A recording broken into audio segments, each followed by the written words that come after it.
ଗତକାଲି ନା ମୁଁ ଗୋଟେ ମୋର ପୁରୁଣା ସାଙ୍ଗକୁ ଦେଖିଲି। ତାକୁ ଦେଖିକି ମୋତେ ବହୁତ ଖୁସି ଲାଗିଲା। ମୁଁ କହିଲି ଆରେ ଏତେ ଦିନ ପରେ ଦେଖା ହେଇଛି, ଚାଲ ଗୋଟେ ରେଷ୍ଟୁରାଣ୍ଟ ଯିବା, ସେଇଠି ବସିକି ଖାଇବା ଆଉ ଗପସପ କରିବା। ତାପରେ ମୋ ସାଙ୍ଗ କହିଲା ନାଇଁ ନାଇଁ ଆଜି କୁଆଡ଼େ ଯାଇ ହବନି, ମୁଁ କିଛି ଖାଇବିନି। ମୁଁ କହିଲି କ'ଣ ହେଲା କି?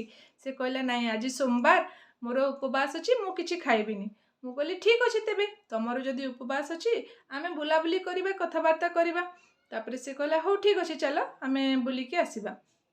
ଆମେ କଥାବାର୍ତ୍ତା କରୁ କରୁ ଆଗକୁ ଯାଉଥାଉ, ଆଉ ଗୋଟେ ଭିକାରୀ ଆସିଲା। ସେ ଭିକାରୀଟି ପୁରାପୁରି କଦର୍ଯ୍ୟ ଦେଖାଯାଉଥିଲା। ତାର ପିନ୍ଧିଥିବା କପଡ଼ାଟା ଛିଣ୍ଡି ଯାଇଥିଲା, ଆଉ ତାର ହାତରେ ଘା ସବୁ ହେଇଥିଲା। ଆଉ ସେ ଆସିକି ପଇସା ମାଗିଲା, କହିଲା ମୋତେ କିଛି ଦିଅ, ଯଦି ଖାଇବାର ଅଛି ତାହେଲେ ଖାଇବାର ବି କିଛି ଦିଅ, କାହିଁକି ନା ମୁଁ କିଛି ଖାଇନି, ଭୋକରେ ଅଛି, ମୋତେ ଭୋକ ହେଉଛି କହିକି ସେ କହିଲା। ସାଙ୍ଗେ ସାଙ୍ଗେ ମୋର ସାଙ୍ଗ ଯିଏ ଥିଲା ସେ କହିଲା ଆରେ ଆଜି ତ ମୋର ଉପବାସ, ମୁଁ ଖାଇବାଟା କେଉଁଠୁ ଆଣିବି? ମୁଁ କିଛି ଖାଇବା ପିଇବା ଧରିନି, ମୁଁ ତୋତେ କିଛି ଖାଇବା ଦେଇପାରିବିନି, ଆଉ ତୁ ଏଠୁ ଭାଗ।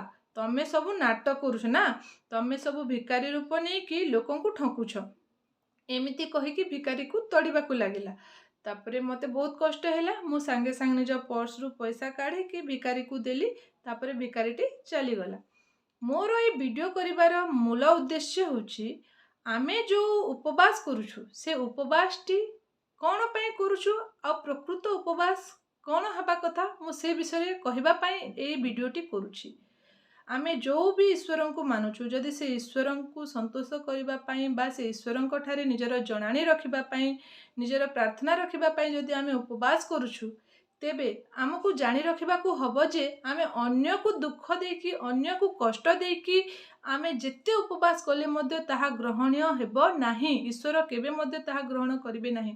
ଆପଣ ଯେତେ ଲୋକଙ୍କ ଠାରେ ଦେଖେଇ ହେବା ପାଇଁ ଉପବାସ କରନ୍ତୁ, ଶହ ଶହ ଉପବାସ କଲେ ବି ପ୍ରଭୁ ବା ଈଶ୍ୱର ସେଟାକୁ ମାନିବେ ନାହିଁ। କାହିଁକି ନା ଯଦି ଆପଣମାନେ ବାଇବେଲ ପଢ଼ିଥିବେ, ଜାଣିଥିବେ ଜିସାୟ 58 ପର୍ବର ତାର 6-7 ପଦରେ ଲେଖା ଅଛି,